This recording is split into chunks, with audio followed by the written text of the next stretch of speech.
Aming Diyos na buhay at makapangyarihan sa lahat, ang aming po papuri pasasalamat sa bagong buhay na inyong pinikalob sa amin upang kayo ay aming sambahin at papurihan.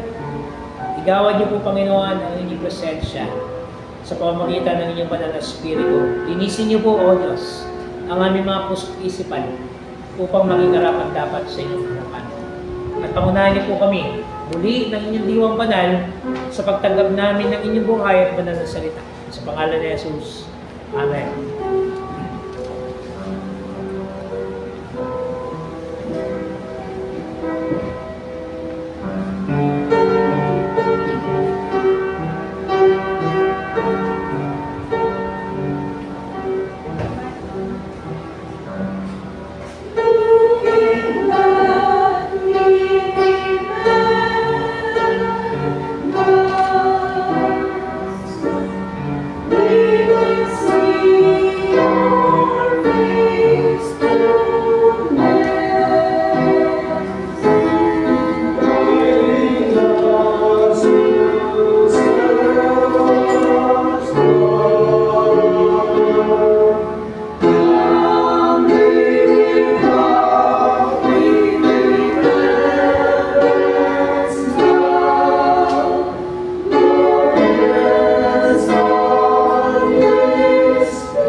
Mga kabuli ng Panginoon Diyos, pinagpala tayo sa tayong araw na ito na inilaan bilang linggo ng banal na kasubatan.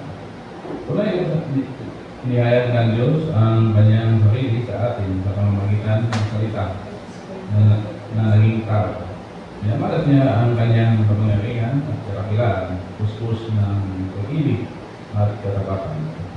Iniwala tayo ng upang bigyang kakayahan tayo na lalong makilala siya at mauunahan ang mga bagay tungkol sa Kanya sa tulong at pagbuhay ng Espiritong Banal upang maisagawa natin ang sama-sama ang Kanyang kalooban. Layunin itong gustuhan ng ating mga kamingin at sa maraming mga pagkatao sa paglinggo at sa mga aktibong pag-isang lingkod sa buhay ng ating lipunan, kagaya ng pinamalas ng Diyos, pagkasaya ng kanyang bayan, ng si Kristo sa kanyang pamanayan at ang Espiritu Santo sa Iglesia. Sa ating namang samang-samang susunod at matupad ang ngayon. Sapagkat nasusulat, hindi nakakala ng mga nakikinig sa salita ng Diyos at tutupad ito. Halina ang ating pangalan ng salita ng Diyos. Ibayag natin ang magandaan nito sa pamamagitan ng pagkilala sa pagsamba ni Jesus Cristo ng salitang naging tao na naging tayo. Ngayon namin bayakdan ng lahat, lutuigan namin at sinasamba sa kabanalan ng sandaling ito. Higit sa lahat ang iyong mga salita at ito ay tunay, nakahangahang at inahalag namin matupad ang iyong purusyan. Ibinabukas mo sa amin ang iyong mga salita at nagbibigay ng tanggap sa aming mabuhay at sa landas ng aming nilalakaran araw-araw. Nawa ang liwanag ng dulot ng iyong mga salita ay tulungan kaming maunawaan ang iyong kahilingan. Kaming marunong at panatiliin ang banal na pagtatawag sa iyo. Pag-isayin kami ng Espiritu sa pagkakaisa upang kasama na lahat ay mapaglingkod kami sa iyo na may pag-alala Samahan mo kami sa araw nito na nagdadala sa amin ang pagpaplas ng kahulugan ng buhay. Paano sa nawalan namin ang ikalap sa paliging bahagi ng panganakal at panganakal ng mabuting balita. Ang pagkaloob niyo, ako, kapatahan sunod kay Kristo Diyos, pamamuna ng kaloob ng Espiritu Santo. Amen.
Sabi ng iyong salita, yamang ang lahat ay nagkasala at hindi nakaabot sa alwalhatian ng Diyos.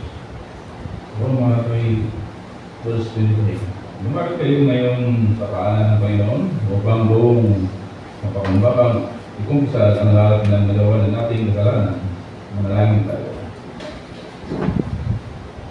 Panginoon, dahil sa puso namin, nalaman namin yung madalas yung mabigo, pagkakalan ng iyong mga kapusan. Panginoon yung pagkakalan ng iyong mga kapusan. Kaya ito, kami ang kapawal sa iyo, sa kapawal, kaya namin sa kami ng puso sa kapusan. Panginoon yung iyong kapawal, Panginoon yung sa amin, upang magkaya sa kapawal. Kaya magiging kawin ko ang pangalan ng isip ang malakitan namin ang malang ng tuwalan. Ano kung sa iyo hari, hindi ko na nililin ng tuwalan. Kasi nga ng pangalan. Kaya kaya ang malakitan namin ng kasapan, pangalan ng kasapan, tulong na kalahan ng kalaan, at ang siya ng Diyos. Kaya kami may mawala na kami. Kaya may mga Turuan na kami sa iyo ito. Magiging namin kamay. Tulungan kami. Wala kami.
Ngunit ito ang pinakahigit sa lahat.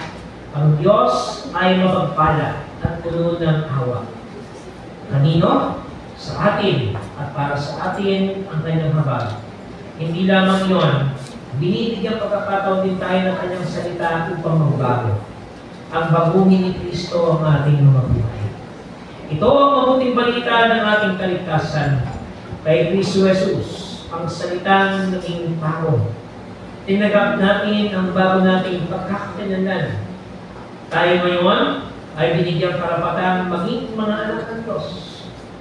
Pinatawad, pinagpala, kaya naman magpatawad at maging pagpapala. Salamat sa Panginoon. Ating pong dalhin at ipadama ang presensya ng Diyos at ang ating pagkakaisa sa pamamagitan po ng ating pagbabatian at pagkakamayan habang inanatin na ang mahal kita sa Panginoon. O mahal kita sa Panginoon, o mahal kita sa Panginoon,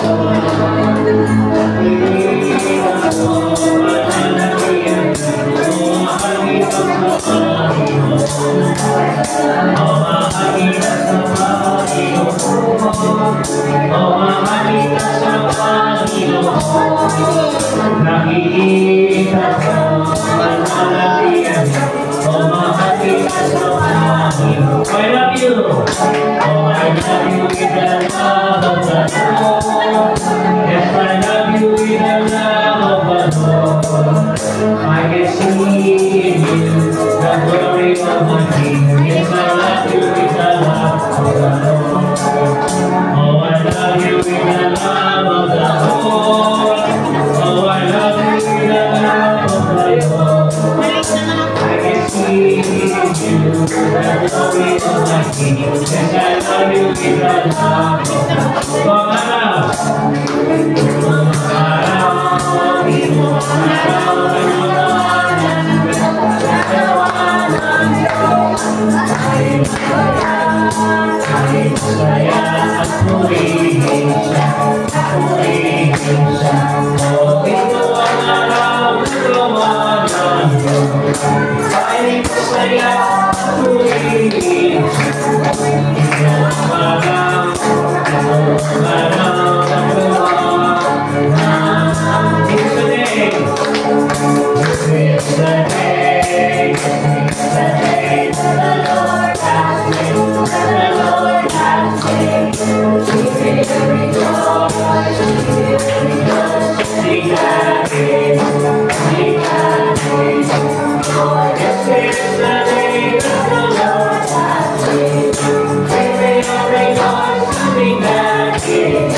ating Diyos, ng ating every Sunday School ay ginaganap sa oras ng alas 9 hanggang alas 10. Antayin mo na kayo, gusto niyo sumali pang palawang natin kalaman sa ating salita ng Panginoon. Tayo ay punta ng maaga ng alas 9 upang makalagot tayo sa ating Sunday School na ating mga panguna ng ating mga magaling na ito na kanina siya Sister Bing na nalilibin ng Sunday School. Sa ating kapatid na voluntaryong nandun sa ating Sunday School ngayon. Sa mga bata din, at the same time, baka sila nagdala ang kanilang school ng mga bata sa taas.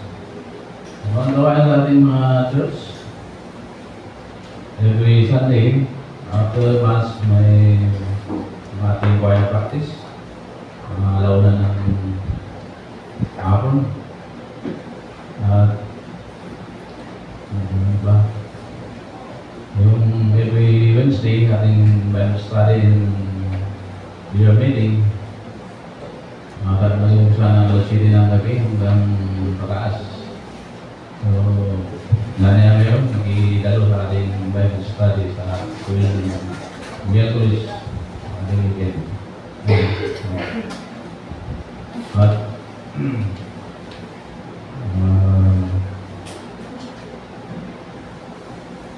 yun lang po. Maraming salamat.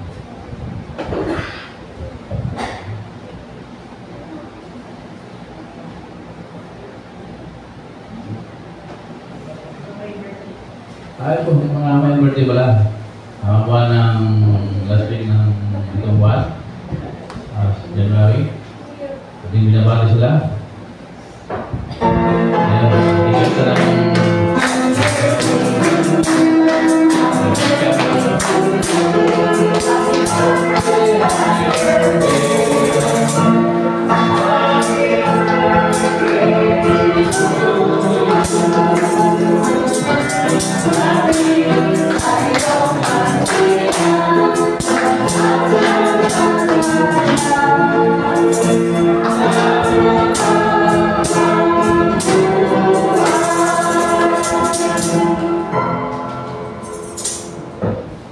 tayo sa ulitaan, bawat organisasyon ay punta lang dito sa pangyayari ng mga announcement natin. Thank you.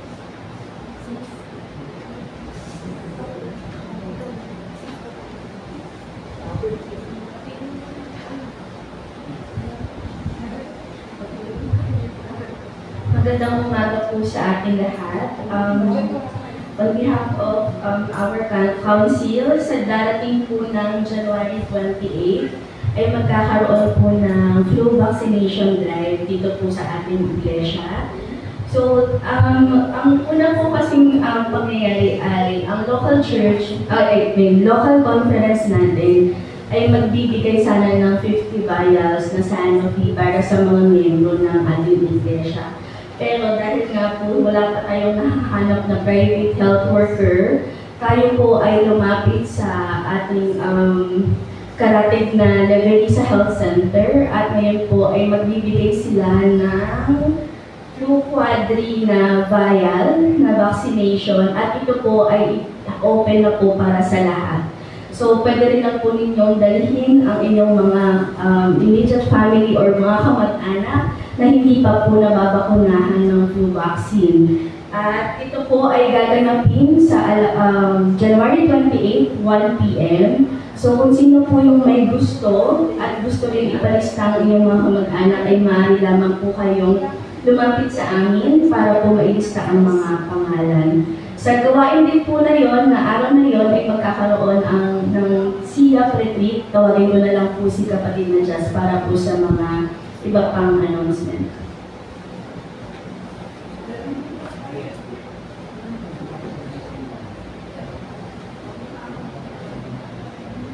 Magandang umaga po sa ating lahat. Para po sa gawain ng Christian Young Adult Fellowship, gaganapin po, pagkatapos po ng vaccination ay mga alas 3 ay aalis po ang ibang siya na sasama sa gawain. Ito po ay ang second annual retreat. So ginagawa na po natin siya every year na nagkakaroon ng overnight. So retreat ito, overnight siya. Sa January 28 at 29, at gagawin din siya sa Inarawan, Rizal. Ang tema po ng pag-uusapan, ang tema ng ating retreat ay Church and Society, Light of the World, Awakening Spirit, Spiritual and Social Political Responsibility. So mas pag-uusapan po natin paano ang simbahan at ang society, ang lipunan natin nagtutulungan. Para po sa mga gusto pang sumama, para po sa gusto pang sumama, pwede po kayong lumapit sa amin mamaya.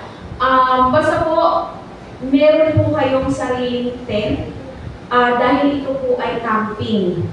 So, para po sa ating young adults na gusto pong sumama, I think it's also time na i-take advantage, hindi lang siya sa retreat, but also take advantage dahil may holiday. Yun, makapagpahinga din po. Mga kailangan kong dadalhin, of course, yung Bible, yung journal, at ballpen, tumbler, ayan. Maging hydrated po tayo always. Tent at beddings. So yung hihigaan po ninyo dahil nakalapag po tayo. And then, your personal toiletries and of course, your individual disposition. Ayan. So, magkikita-kita po lahat dito sa iglesia para po sabay-sabay po tayo aalis. I-take ko na rin din po itong opportunity para po magpasalamat kay Elder Ime para po sa pagpapahiram ng kanilang sasakyan. Maraming salamat. So, ang kulang na lang po ay driver. Ayan. So, kung meron pong marunong mag-drive ng traffic, baka po, pukawin ng inyong puso para ipag-drive po kami. Dahil wala pa pong marunong sa amin mag-drive ng manual. So, yun lang po. Maraming salamat. And then for those who want to join, please approach na lang po sa likod. Maraming salamat. Sorry po pala, nakalimutan kong idagdag. Mamaya po after the worship service, meron lang po tayong special meeting ang council para lang po sa dalawang agenda. Maraming salamat po.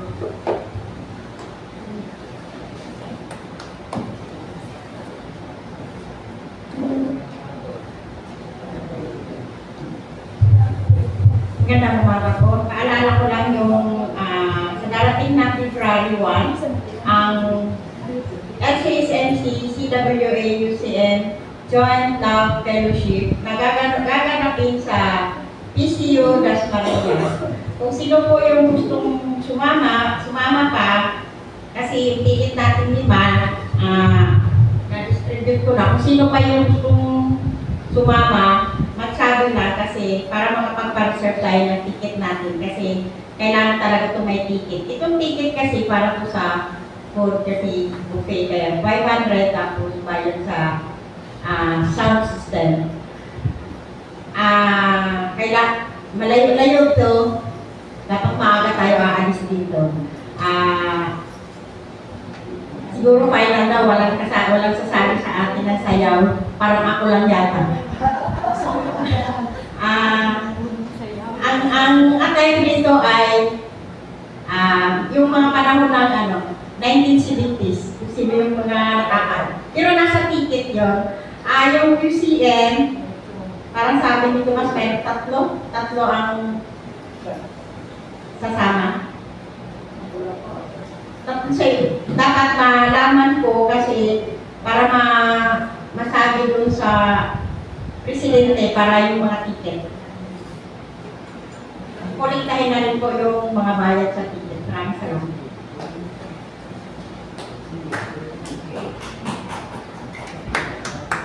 Salamat po. Good morning po mga kapatid.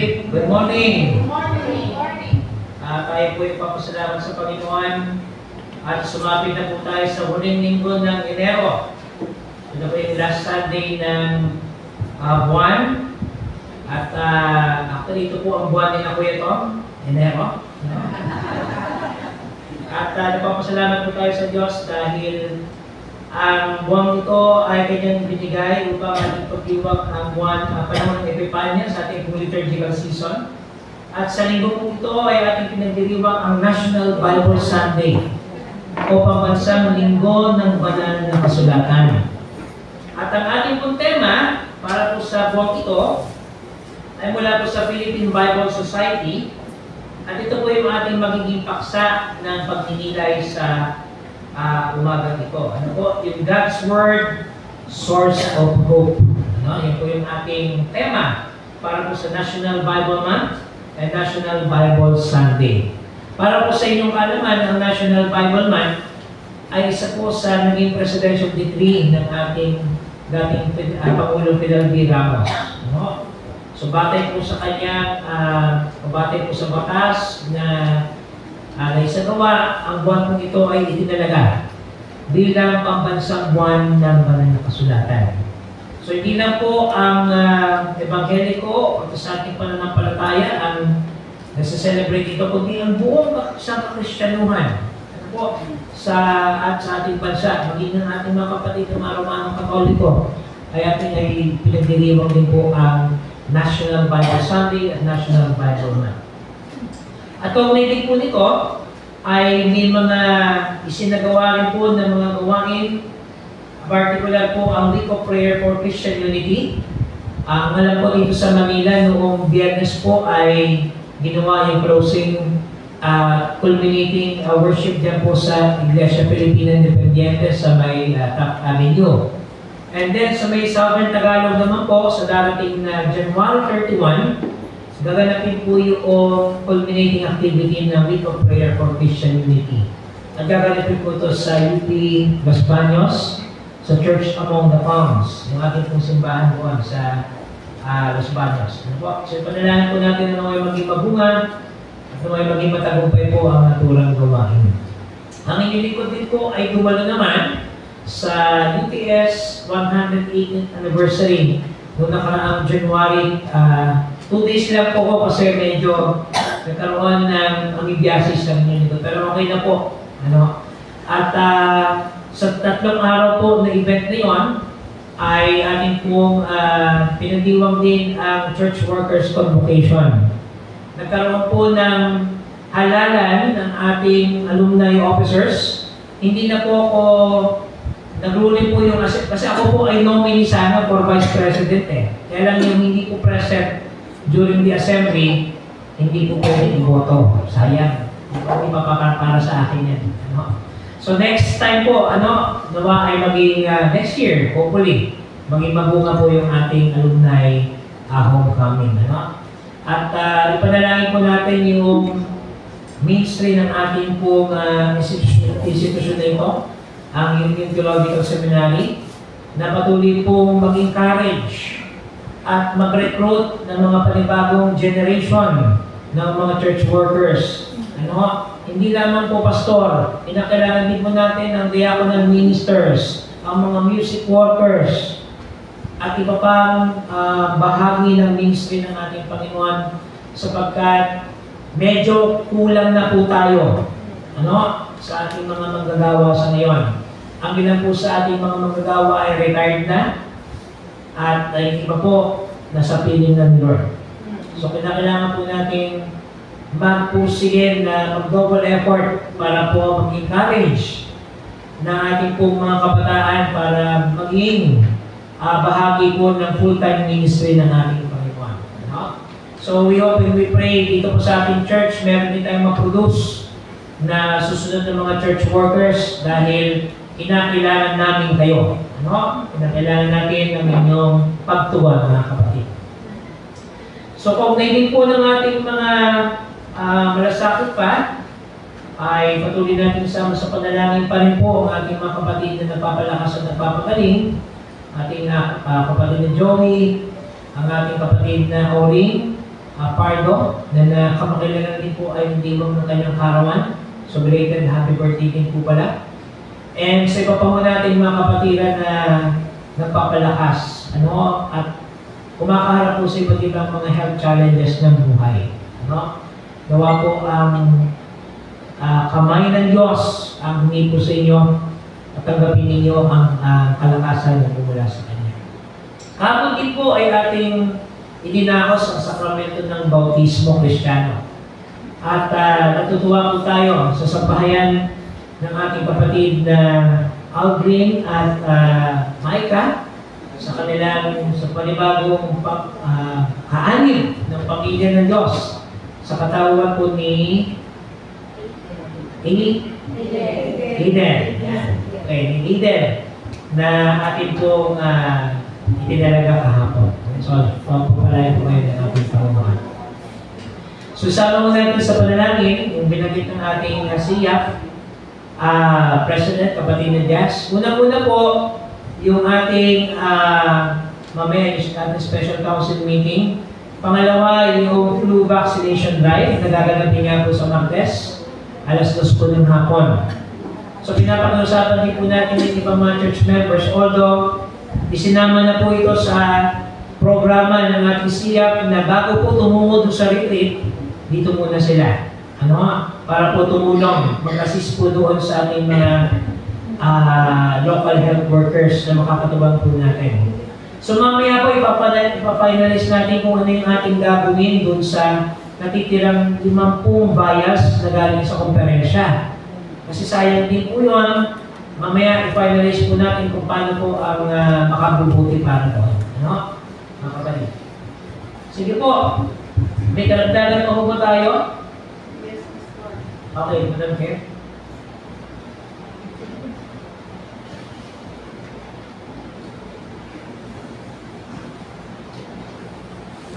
Mamayang hapon din po, ganap na alas 3, tayo po ay pupunta sa Pasay City Youth Home para pasyalan natin yung ating mga kabataan doon. So, after our short council meeting, inaanyayahan po ang bawat isa na sumama sa youth home ng alas 3 ng hapon.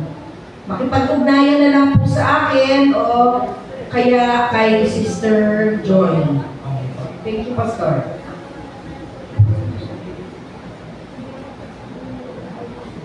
Kung wala na po, tayo pong lahat ay tumayo.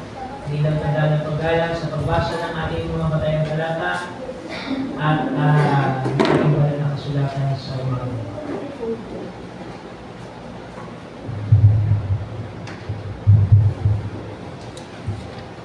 Ibang sa bagong aklat, Korinto chapter 4, verse 12 to 27.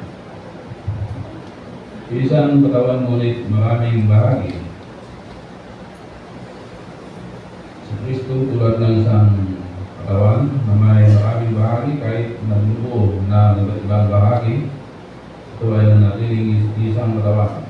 Maging Hudyo o hindi, alitin man o malaya, tayo lahat ay pinapsismuan sa isang espiritu upang maging isang katawan.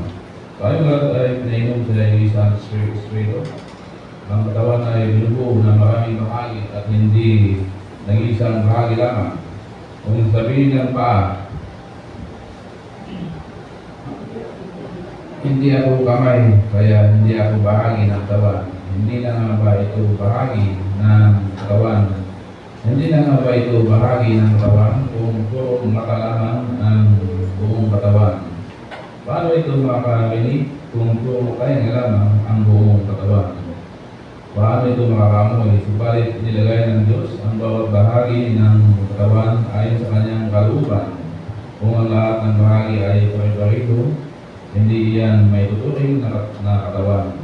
Ngunit ang totoo marami ang mga bahagi, ngunit isa lamang ang katawan. Hindi rin naman masasabi ng mata na kamay, hindi kita kailangan ng ulo sa mga paa.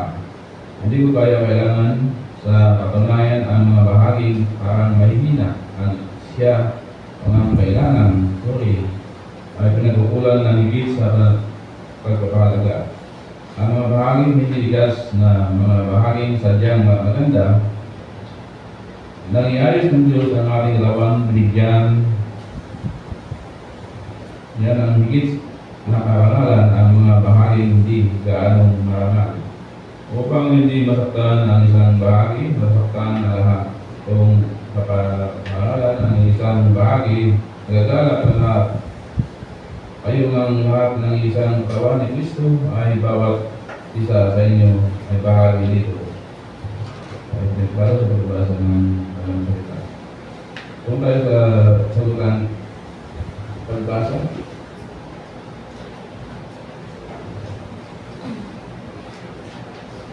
ang pag-usapan ng Panginoon ay walang kamalian. Ito ay nagbibigay sa atin ng bagong kalabasan.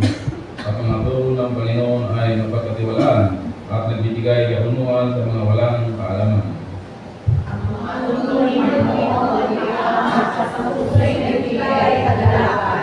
Ang mga utos ng Panginoon ay malinaw at nagbibigay liwanag sa kaisipan. Ang pagkatawag ng Panginoon ay napapadalisay ng puso, manatili ito magkakailaman. Ang mga utos niya ay matuwid at makatarungan. Ang mga ito ay kaya sa Panginoon at mas madamis pa sa pulot ng Panginoon. Matapos malugod-lugod sa inyo ang Panginoon ang aking iniisip at sinabi, kayo ang aking bato at kanlungan at tagapagligtas. Ang salitang Diyos ay tuloy ng Panginoon. Manatili po tayo nakatayo sa pagbasa ng ating mga batayang talata. Ang ating pong talata, ang unang talata natin babasahin ay mula po sa Lumang Tipan, saka po ng Panunghoy, o Lamentations chapter 3, verses 21 to 26. At ito po ang sinasabi.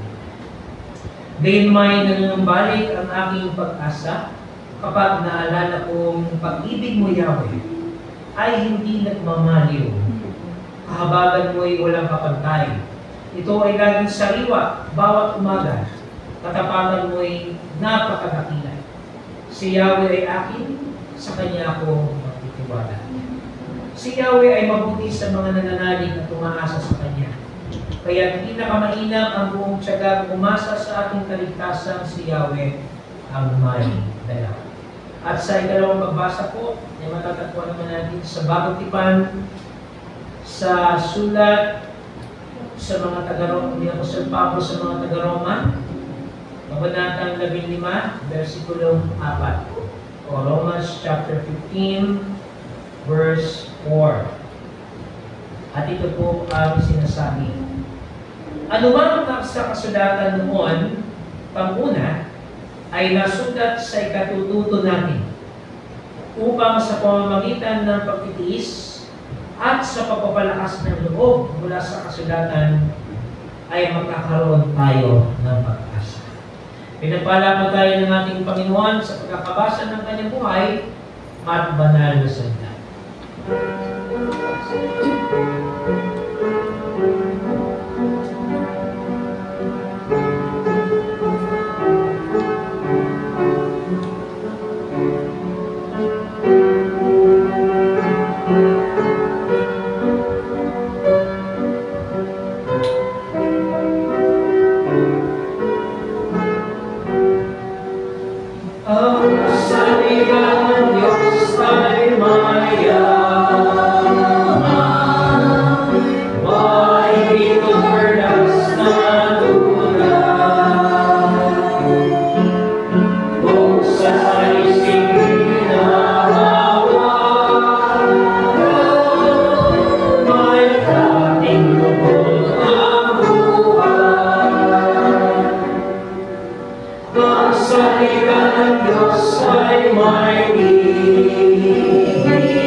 Shut up.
Tayo po ay nanalangin mo aming Diyos. Ang inyong mensahe ng buhay ay patuloy na lumahalon sa aming mga puso at isipan. Bigyan namin ang kahulugan ito at isa pang buhay sa araw-araw. Sa pangalan ni Jesus. Amen. Salamat po sa ating koro. Kailangan ba natin mag-practice pa ng mabuti? Nawala po ang inyong likod kanina. Salamat po dahil ang ating mensahe sa awit ay isa rin paraan ng mensahe ng Diyos upang tanggapin natin ang kanyang salita. So ang salita ng Diyos ay nagpapahayag po sa iba't ibang kaparaanan. At sa linggong ito ay ating pong pinagdiriwang ang Pambansang Linggo ng Banal na Kasulatan o National Bible Sunday. At katulad po na nabanggit ko kanina, ito ay bahagi ng isang presidential decree ng ating dating Pangulong Fidel Valdez Ramos. Ang ating pong dating Pangulong FDR ay kaanig ng United Church of Christ in the Philippines, dyan po sa UCCP Cosmopolitan Church. At bahagi po ng kanyang legasiya ay ang pagpapaunawa na ang buwan ng Enero ay dinideklara bilang buwan ng Banal na Kasulatan. So hindi lamang po itong Sunday nito o fourth Sunday ang National Bible Sunday, kundi buong January po ay National Bible Month. Katuwang ang Philippine Bible Society at ang iba't iba pa hong mga sangay ng pamahalaan at ng ating pong iglesia, ang National Council of Churches in the Philippines, ang Catholic Bishops Conference of the Philippines o CBCP sa pamamagitan ng Roman Catholic Church, ang Philippine Council for Evangelical Church, ang Philippines for Jesus Movement, at iba pa hong mga ebanghelikong pananampalataya ay nagsama-sama upang ipaglubang po ang linggong ito. So ito po ay isang milestone sa ating buhay bilang isang bansa at kinakailangan po nating ipagpasalamat sa ating Panginoon. Ang ating po unang binasang talata ay mula sa Aklat ng Panaghoy o mula po sa Lamentations chapter 3 verses 21 to 26. Dahil po dito yung kantang The steadfast love of the Lord never ceases. They are new every morning. Great is thy faithfulness. Ang pag-ibig ng Diyos ay laging sariwa, laging bago. Pag sinabi mo nating freshness, lagi po natin itong iniuugnay sa panglabas na kanyuan. Actually, bahagi naman po ng ating renewal o ng pagpapanibago sa harap ng Diyos ang paglabas natin kanyuan. Pag ikaw po ay pinapagpanibago ng Diyos o binabago ng Panginoon, nagre-reflect yan sa iyong itsura. No? At depende po yan. Paglinggo, dapat fresh tayo lagi mga kapatid. No? Maski po yan po kayo paggabi, sikapin ninyong gugising na maaga paglinggo. Ha? Hindi yung pagdating dito sa church, dulo-gulo ang itsura nyo. Dapat po sariwa tayong humarap sa Panginoon. Dahil sariwa din ang kanyang ibinibigay na pag-ibig sa atin. Kung gusto natin fresh sa mga kadate natin o sa trabaho natin, dapat sariwa din tayo sa harap ng Panginoon. Hindi yung bilasada yung itsura mo. Bago ang binibigay ng pag-ibig ng Diyos, bakit hindi natin ibigay yung bagong sigla din sa harapan ng Panginoon?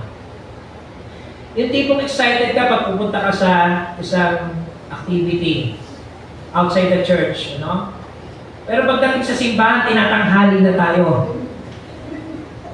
Yung excitement, yung newness ng salita ng Diyos, yung pag-ibig niya, it reflects with our own physical and the way of life kung paano natin hinaharap ang Panginoon. Kaya dapat fresh tayo lagi. Okay po ba tayo ng mga kapatid? Yes. So freshness. Ha? Dapat fresh tayo lagi. So dapat yung mga buhok natin mahalimuyak. Dahil mahalata mo kung hindi ka bagong ligo. Lalo ngayon, January, mahirap maligo. Malamig. Higit pa ho dyan sa mga tinatawag po nating halimbawa ng ating pong pag-arap sa Diyos. Dahil ang pag-arap sa Diyos ay isang paraan ng pagsamba. Once in a week po tayo maharap sa Panginoon. Kaya kami po, sinisikap namin humarap din sa Diyos ng kaaya-aya hanggat aming makakaya. Actually, nakita ko, kakulay pala ng damit ko yung ating choir piece. Tama po ba? Kulay yellow. Kasi ito yung nakita ko pong fresh sa aking gamitan. Yung iba po medyo luma na. Kaya nananawagan po ang inyong lingkod. Medium po. Kasi barong. Kasi marami-rami na rin po ako mga barong na medyo luma na. Ayoko namang isuot yun kasi baka sabihin niyo, ano naman itong barong ni Pastor? Luma-luma. Nagsaservan siya ng newness at freshness, hindi mukhang bagong itsura. So, yung iba po, pinaglumaan ko na. Yung iba po, sumikip na talaga sa akin. Tanggap ko na po na large na talaga ako. Minsan kasi feeling ko, medium pa rin ang suit ko Sabi sa akin ni Pastora, tanggapin mo na ang katotohanan. Na large ka na talaga. Ngayon, yung sariwa po, magiging sariwa ng pag-ibig ng Diyos ay hindi nagmamaliw. Pag sinabi mo natin hindi nagmamaliw, ano po yun? Hindi nagbabago. Pag hindi nagmamaliw, hindi nagbabago. Bakit po? May nagbabago. Kung hindi nagbabago ang Diyos, sa bahagi natin bilang mga tao, may nagbabago. Ang pagbabago po, tinitingnan natin sa positibo at negatibong epekto. May mga nagbago for good, for betterment, or for better. Meron namang nagbago parang iba na ang naging trato sa'yo. Di ba pag sinabing parang nagbago ka na, kapatid, hindi mo na ako pinapautang. Dati, isang ano ko lang sa'yo, pinapautang mo ako, ngayon hindi na. O kaya, nagbago ka na kasi parang dati, ang sigla-sigla natin, ngayon, parang nanlalamig ka na sa akin. So, yung pagbabago po, ay tinitingnan natin sa pang-ugnayan na aspeto. It is a relational and mutual na level. At tandaan mo natin mga kapatid sa buhay ng iglesia, hindi pa paunahin ang mga doktrina o mga aral. Para sa akin, ang paunahin po ay ang ating ugnayan at kapatiran. Dahil ito po ang refleksyon ng mga natututunan natin sa salita ng Diyos. Pag buwagag po ang ating ugnayan at kapatiran, hindi natin naisisa sa katuparan ng salita ng Diyos. At para po maging mabunga ang ating ugnayan at kapatiran, unang-una dapat maging totoo ka sa kapatid mo. Di ba alin na masaktan siya, pero in a nice way. Alam niyo yung totoo, masakit yan eh. Pero dapat dahan-dahan din tayo sa ating pagsasalita at pagpapaabot ng ating malasakit para sa ating kapatid. Pinupunan natin siya at pinapaabot ang ating malasakit hindi upang ibagsak siya, kundi upang buuin at para ma-reconstruct ang ating samahan. Pangalawa, upang magkaroon po tayo ng mabuting ugnayan sa isa't isa, iniiwasan natin ang mga sitwasyon na makakapagpahati sa atin bilang mga magkakapatid at bilang iglesia. Pinuprotektahan natin ang ating kapatid hindi upang itolerate ang mali niya, kundi upang gawin ang makabubuti para sa kanya in a loving manner. Ngayon, mga kapatid, sa mahabang panahon ng buhay ng iglesia, nahahati po tayo. Alam niyo, lumalago ang simbahan hindi dahil sa mission outreach eh. Lumalago, dumadami po ang simbahan dahil sa pagkakahati-hati. Totoo po yan. Ang simbahan Romano-Katoliko, nagkaroon ng East and West faction noong unang hatian. And then, ng Roman Catholic Church, nagkaroon ng Reformation, tayo po yon. Sa Christian denomination, meron din po tayong iba't ibang mga sanga. Pero tayo rin po ay isa pa rin sa Panginoon. At meron pa rin tayong dahilan para magpasalamat sa Kanya. Dahil sa kabila po ng ating pagkakaiba at ng ating pagkakahati, tumatagos ang sariwang pag-ibig ng Diyos para sa atin. At kapag tinanggap po natin yan mga kapatid, nagkakaroon ng pagpapanibago ang lahat.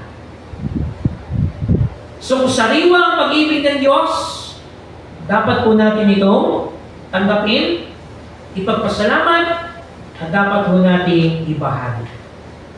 Ikalawa po, mga kapatid, sa sulat ni Apostol Pablo sa Roma, 15:4. Romans chapter 15, verse 4. Anumang nasa kasulatan noon, pag-una ay nasulat sa ikatuturo o ikatututo natin upang sa pamamagitan ng pagtitiis at sa pagpapalakas ng loob mula sa kasulatan ay magkaroon tayo ng pag-asa. Napakaganda. Anumang nasa kasulatan ng una pa ay nasulat sa ikatututo natin. Yung pong pagkakatuto.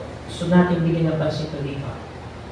Ang salita daw po ng Diyos ay nagiging sangkap at dahilan sa ikapagkakatuto o para tayo ay matuto sa ating buhay at pananampalataya.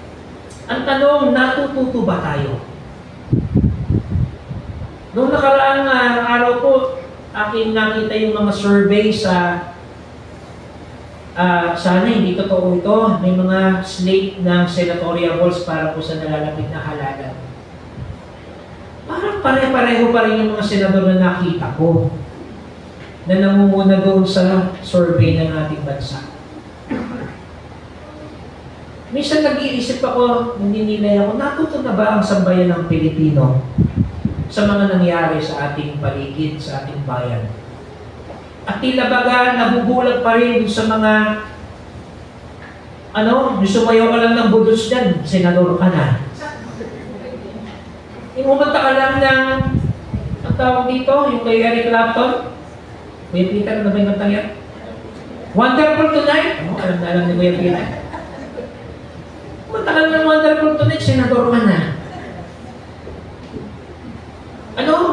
Yung hindi ka naman talaga kumakain ng nakakamay, pag pinakita mo din sa social media, na kumakain ka nakakamay, senador ka na.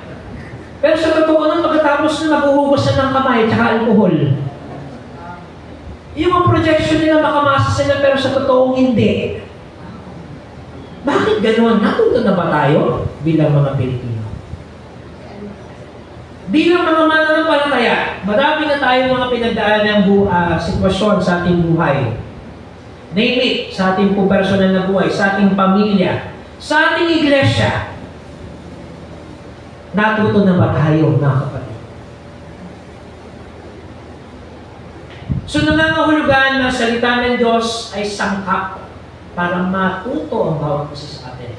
Sa mga praktikal na pang-araw-araw nating pamumuhay. Hindi ho na nagiging kinakailangan maging komplikado ang salita ng Diyos. Hindi natin kinakailangan tumaas ang ating teolohiya para dyan, kundi sa praktikal na pang-araw-araw na pamumuhay, nakikita ito sa bawat isa sa atin.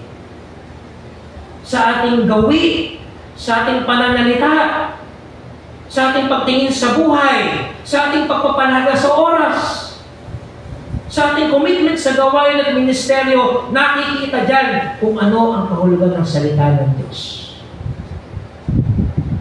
At ang ating kahandaan na matuto. Tayo po bilang mga anak ng Diyos dapat handang matuto. Hindi sasabihin natin, alam ko na yan. Hello, sino ka? Para magsabi sa harap ng Diyos, alam ko na yan, hindi na ako dadalo sa Sunday school. Kahit alam ko na, paulit-ulit lang naman yan. Hindi, sapagkat ang salita ng Diyos ay sariwa at bago.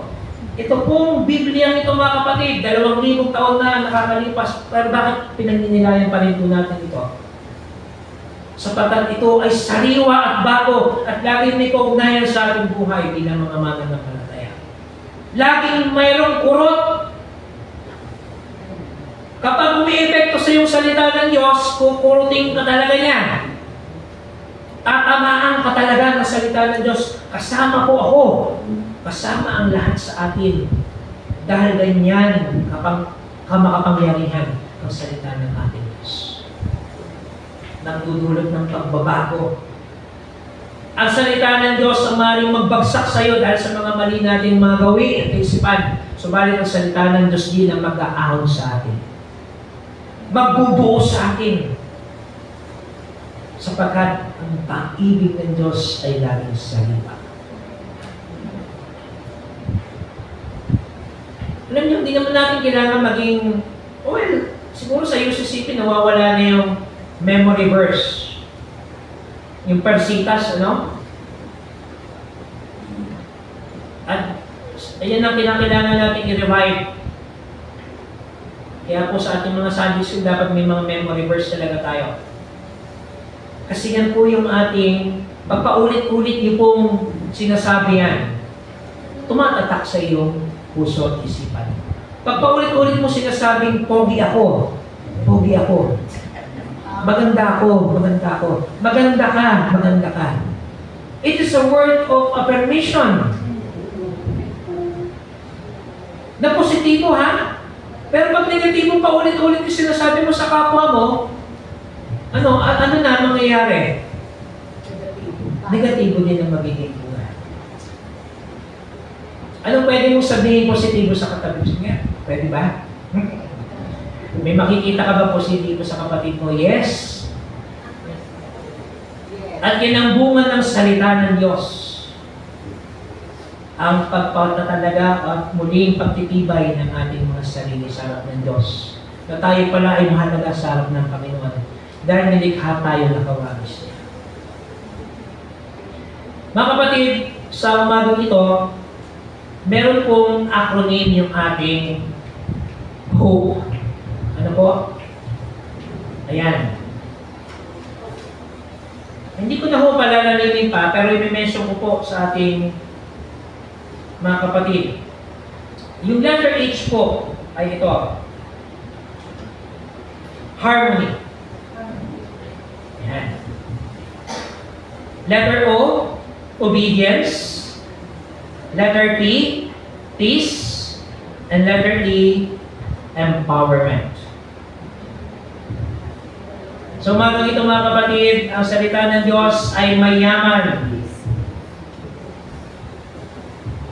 Waring ginto't perlas na tunay. At kung sasalikskin natin araw-araw, may kakamping lugod ang buhay.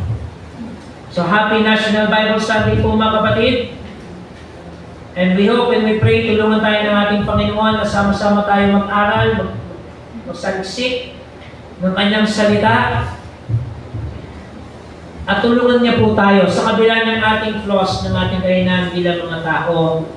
Tutulungan tayo ng Diyos para maunawaan po natin at may sa buhay ng kanyang salita. Sa pangalan ng Ama, ng Anak at ng Espiritu Santo. Amen.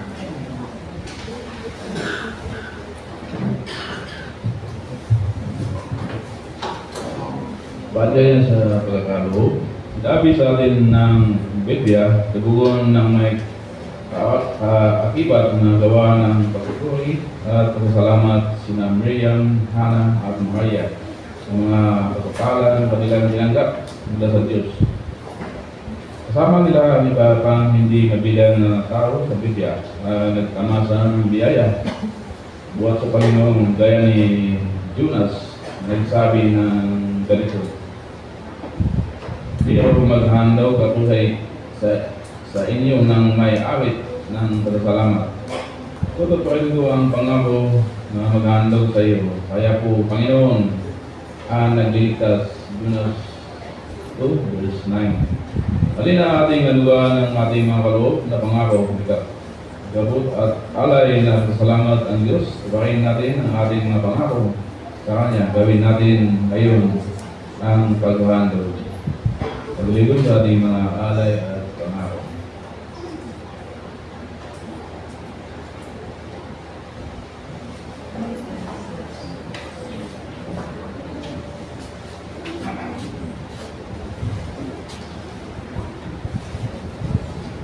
At tayo mga kailig, naawit ng ating mga elders.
Habang aawin po ang si ating kapatid, isunod natin ang ating special offering para sa iyo po.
aming pag-aalay ng aming mga loob, mga mangako at itapo, dahil nawa naming malalang ibigay sa iyo ang pinakamahalaga sa lahat, ang aming mga buhay palakas. Pagpalain ang kiligin at gamitin ayon sa iyong layunin. Amen.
Aming Diyos na buhay at makapangyarihan sa lahat, ang umagang ito, ang oras na ito ay aming inilalaan para sa iyo. Buti nga, Panginoon, na kami ay hindi karapat-dapat sa inyong harapan. Marami po kami mga kakulangan kaya nagawa laban sa inyo ngunit sa aming kapwa. Sa isip, sa salita at sa gawa. Buti nga, Panginoon, na mga sandaling ito ay panahon din upang aming pagdinayan ang aming buhay, ang aming paglilingkod, ang aming pananampalataya. O Diyos, tulad ginawa sa mga sandaling ito na kami inyong bigyan ng lakas, ng inspirasyon, ng pag-asa, at ng pagkakataon na muling magbalik loob sa inyo. Tunay nga, Panginoon, na kami bilang mga tao ay lagi nabubuli sa kakulangan namin nagagawa sa inyo at sa aming kapwa.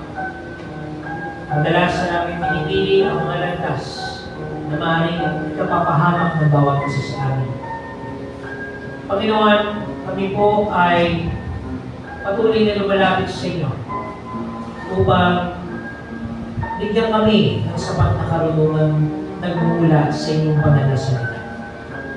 Tulungan niyo po kami, Panginoon, na magkaroon ng disiplina upang basahin ito sa araw-araw. Pagnilayan at higit sa lahat, Panginoon, ay sa buhay. Hindi namin po na magagawa ang lahat ng ito na nag-iisa lang. Hanggang kami, O Diyos, ay narito sa lupang pangangatawan, lagi namin malalabag ang inyong buhay na salita. Subalit, salamat, Panginoon, sa inyong habag, sa inyong biyaya, sa inyong pagpapatawad, at sa patuloy ninyong pag-asa na ibinibigay sa amin. Kami ay lagi ninyong pinapanaliwa o aming Diyos. Katulad ng inyong pag-ibig na laging sariwa at bago. Na ang inyong pag-ibig, O Diyos, ay hindi nagmamaliw, hindi nagbabago. Pagkaman kami, O Panginoon, ay nagbabago lagi. Nariyan ang inyong pagmamahal sa amin.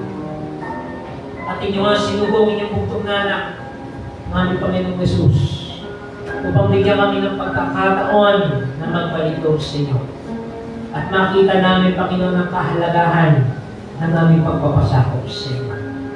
Panginoon, sa umagang ito, nawa ang inyong buhay at banal na salita ay kasihan din at pangunahan ng inyong banal na Espiritu. At hindi po magiging buo at ganap ang aming pagninilay ng inyong banal na salita kung walang pangunguna ng inyong banal na Espiritu. Kaya Panginoon, ito ang aming hinihiling. Ito ang aming pinapanalangin at ipinamamandig sa inyo sa mga oras na ito. Panginoon, bigyan niyo po ng pag-asa ang bawat isa sa amin.